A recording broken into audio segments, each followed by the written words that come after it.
नमस्कार, आप देख रहे हैं द न्यूज़ पोस्ट और मैं हूं रंजना। मैं इस वक्त बात करूंगी राज्य में ही नहीं पूरे विश्व में कोरोना संक्रमण का जो नया वेरिएंट है ओमिक्रॉन, इसका दस्तक काफ़ी तेज़ी से फैलते जा रहा है। दस्तक हो चुका है लेकिन संक्रमण का दायरा काफ़ी तेज़ी से बढ़ता जा रहा है। राज्य की अगर बात करें झारखंड में, तो झारखंड में 5,000 से अधिक एक्टिव मरीजों की संख्या पिछले एक सप्ताह में अगर रिपोर्ट देखा जाए तो हो चुका है। राजधानी रांची में पिछले 24 घंटे का जो आंकड़ा है वो 600 से अधिक है। पूरे राज्य में 1400 से अधिक संक्रमित मिले हैं। इसी कड़ी में मेरे साथ शहर के ही नहीं राज्य के नामचीन डॉक्टर गंगोपाध्याय अत्री, जो कि छाती रोग विशेषज्ञ हैं। डॉक्टर साहब, द न्यूज़ पोस्ट में आपका बहुत स्वागत है। हमारा सवाल यह है कि ये जो इतनी तेज़ी से संक्रमण का फैलाव हो रहा है, कारण क्या है? अभी तक साबित तो नहीं हुआ है कि ओमिक्रॉन है, लेकिन जब मैं मेरे दूसरे कलीग्स जो दूसरे राज्य में भी कोरोना का इलाज कर रहे हैं उनसे बात करता हूं, तो जिन राज्यों में कन्फर्म्ड ओमिक्रॉन केसेस है उनमें जो जो लक्षण पाई जाती है, अभी झारखंड में हम लोग जो कोरोना के केसेस देख रहे हैं उसी तरह के लक्षण पाई जा रही है। तो जीनोम सीक्वेंसिंग के अभाव में भी मैं ये बोल सकता हूँ कि ये संक्रमण बिल्कुल उसी तरह बिहेव कर रहा है जैसा ओमिक्रॉन हमारे देश में बिहेव कर रहा है। तो हमें मान लेनी चाहिए कि शायद ये हम लोग ओमिक्रॉन से ही लड़ रहे हैं। इस बार जो लक्षण है आमतौर पर, क्या ये डेल्टा वेरिएंट के लक्षण से अलग है? जो मरीज़ आपके पास आ रहे हैं, काफ़ी तेज़ी से संक्रमण, रांची में सबसे अधिक संक्रमित मिल रहे हैं, तो क्या इसे डेल्टा वेरिएंट माना जाए या फिर प्रॉपर ओमिक्रॉन का जो स्वरूप है वही है? पिछले आपके साथ साक्षात्कार में मैंने न्यूज़ पोस्ट का प्लेटफॉर्म को यूज़ किया था एक हाथ जोड़ के विनती करने के लिए कि केसेस बढ़ना शुरू हुआ था पूरे देश में नहीं, केवल रांची और झारखंड में भी, और जिसके कारण हमने रिक्वेस्ट किया था कि क्रिसमस न्यू ईयर में हमें बढ़ के खुशी नहीं मनानी चाहिए, सावधान रहनी चाहिए। अनफॉर्चुनेटली अभी रांची में हम लोग जो देख रहे हैं वही हो रहा है। बड़ी दुख की बात यह है कि जितने मरीज मेरे पास आए हैं सब क्लियरली बता रहे हैं कि वो अभी कुछ दिन पहले कहीं घूमने गए थे या पार्टी में गए थे या पिकनिक में गए थे। अभी कुछ दिन पहले न्यूज़ पोस्ट ने एक और खबर डाली थी कि पतरातू घाटी में 4 से 6 घंटे तक जाम थी। जब हम लोग देख रहे हैं कि केसेस इतना बढ़ रहा है तो वैसे समय चुनौती देने की ज़रूरत नहीं बनती है। अच्छी बात यह है कि जो केसेस मैं अभी देख रहा हूं, अभी तक इसमें सीवियरिटी या डेल्टा में जो भीषण तबाह मचाई थी देखने को नहीं मिला है। मरीजों को सांस की तकलीफ या ऑक्सीजन की कमी या एक्सरे या सीटी स्कैन में दिक्कत नहीं आ रही है, और अभी तक कोरोना के कारण आईसीयू में भर्ती करने की ज़रूरत नहीं पड़ी है।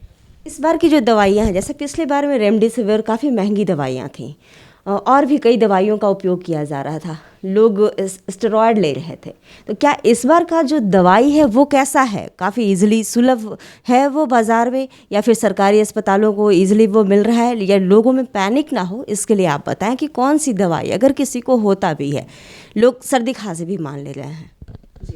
मैं इस मास मीडिया का प्रयोग ये बताने के लिए करना चाहूँगा कि first and second corona wave में हम लोगों को सबसे बड़ी मुश्किल हुई थी दवा उपलब्ध कराने में। दुर्लभ दवाइयाँ थी, नई दवाइयाँ थी, जिसके साइड इफ़ेक्ट्स भी होते थे, कॉस्टली दवाइयाँ थी, और कहीं कहीं हमें पता चला कि शायद ब्लैक मार्केटिंग भी हुआ था। अच्छी बात यह है कि पिछले एक हफ्ता 10 दिन में मैंने जो इलाज किया है ये हमारे रोज़मर्रा के दवाई ही है। ये कॉमनली आपके घर के नज़दीकी फार्मेसी में उपलब्ध है। इसमें कोई दुर्लभता नहीं है और ये कोई हार्ड दवाई नहीं है कि इससे कोई आगे दुष्परिणाम हो।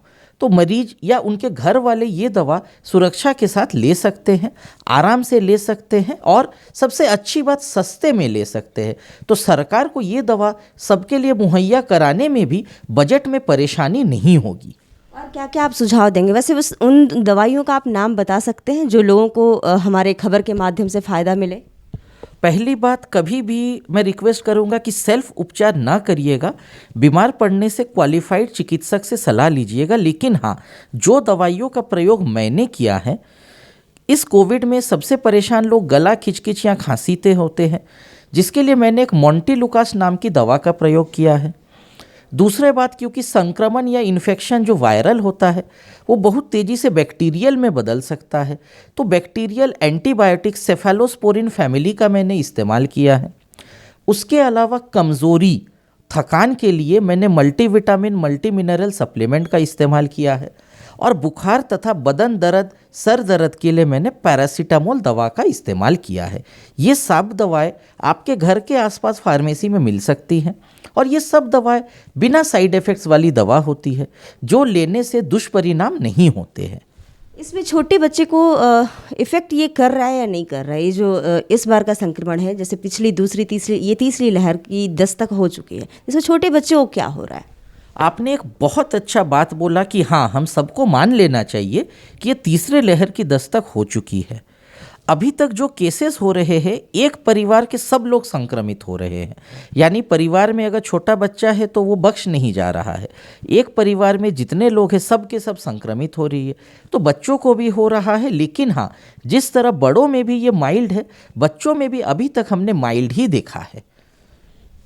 जैसा कि डॉक्टर त्रि ने बताया कि अभी तक जो केसेस आए हैं उसमें माइल्ड ही सिम्टम जा रहा है या उनकी जो उपचार है वो इजीली हो जा रहा है। डॉक्टर साहब, एक और सवाल होगा, जैसे लोग आमतौर पर पिकनिक सब जगह से घूम फिर कर आए, झारखंड में अब सरकार कुछ पाबंदियां लगाई हैं, तो क्या इन पाबंदियों को सख्ती से पालन करने के साथ साथ और भी कौन सा व्यवहार है जो कोविड के अनुरूप किया जा सके, जो लोग पहले 2 साल से तो जागरूक हैं ही, लेकिन और भी जागरूकता कैसे लाएं? आप थोड़ा हमारे दर्शक को बताएं। मैं न्यूज़ पोस्ट के माध्यम से सरकार को धन्यवाद देना चाहूँगा कि हम लोग बहुत खुशकिस्मत है कि इस दुर्दशा के समय एक इतनी अच्छी सरकार है जो इतनी तेज़ी से एक्टिव है। और बाकी बहुत राज्यों से पहले हमारे राज्य में ये रेस्ट्रिक्शन या लॉकडाउन लगे हैं। मतलब सरकार भी आम जनता के लिए कितना मन से सोचता है। तो जो भी सरकार कर रही है आपको बचाने के लिए कर रही है। अगर आपको लग रहा है कि आपका मौज मस्ती छूट रहा है, वो इसलिए है क्योंकि सरकार चाहता है कि सब लोग सुरक्षित रहे। और पिछले साल मार्च, अप्रैल, मई में जो हाहाकार हमने देखा था वैसा कभी भी दोबारा ना हो। तो जो भी सरकार बोल रही है कि इसको बंद करिए, उसको बंद करिए, इसका सख्ती से पालन होना चाहिए। ये हम सबको बचाने के लिए। एक चीज़ याद रखिएगा, जितने हम लोग सब मिलके गाइडलाइन का पालन करेंगे उतना जल्दी ये ब्रेक द चेन होगा, यानी कोरोना फैलने से रुकेगा। और जितना जल्दी कोरोना से फैलने से रुकेगा उतने जल्दी ही सरकार ये सख्तियों को वापस ले लेगी। अभी तक जितने भी मरीजों को आपने देखा, क्या वो डबल डोज से वैक्सीनेटेड थे या सिंगल डोज वाले को अधिक हुई, या जो ज़्यादा वैक्सीन एकदम नहीं लिया हुआ है उनमें ज़्यादा प्रभाव था? जी बताएं। जब ये मरीज़ मेरे पास आ रहे थे, बहुत अच्छी बात मुझे पता चला कि हमारे सरकार, खास करके झारखंड में वैक्सीन कवरेज बहुत अच्छा हुआ है। इसीलिए अधिकतर मरीज मेरे पास ऐसे आए जिनको वैक्सीनेशन लग चुकी थी 1 या 2 डोज। बहुत कम मरीज ऐसे थे जिनको बिल्कुल वैक्सीन नहीं लगा था। तो ये बता रही है कि सरकारी मैकेनिज्म कितना अच्छा से काम कर रहा है और हमारे जनगण भी कितना सरकार को सपोर्ट कर रहे हैं। दूसरा बात जो मुझे पता चला कि हो सकता है क्योंकि अधिकतर लोग डबल वैक्सीनेटेड या सिंगल वैक्सीनेटेड थे, शायद इसीलिए इस पर सीवियरिटी उतना ज़्यादा नहीं है, कि शायद वैक्सीन ने हमें उस भयंकरता से बचाई हो। बहुत लोग अभी भी वैक्सीन नहीं लिए हैं, तो लोगों से आप क्या अपील करेंगे एक फ्रंट लाइन वॉरियर होकर? मैं एक मास अपील करना चाहूँगा कि vaccines are magic bullets. Vaccine वाकई में साइंटिफिक जादू है।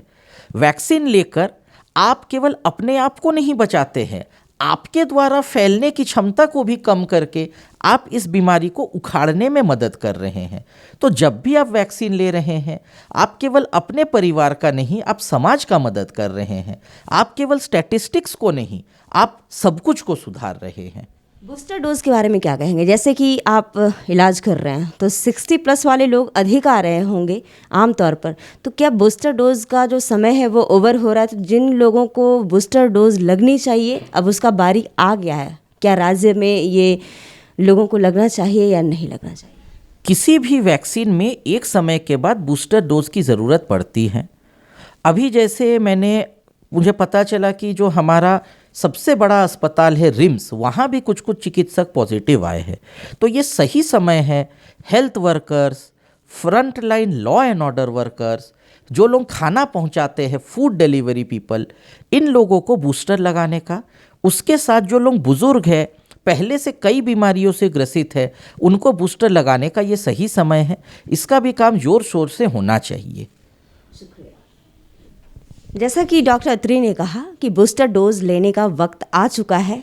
जितने भी संक्रमित आए तो वैक्सीनेटेड थे, तो इसका जो खासा अगर देखा जाए तो उन पर असर था। यही कारण हुआ कि इस बार कोविड डेल्टा वेरिएंट में जैसे तांडव मचाया था, इस बार वो तांडव नहीं मचा पा रहा है। तो द न्यूज़ पोस्ट भी आपसे यही अपील करता है कि वैक्सीनेशन की जब भी आपकी बारी आती है तो अपने नज़दीकी वैक्सीन केंद्र पर जाएं और टीकाकरण अवश्य लें।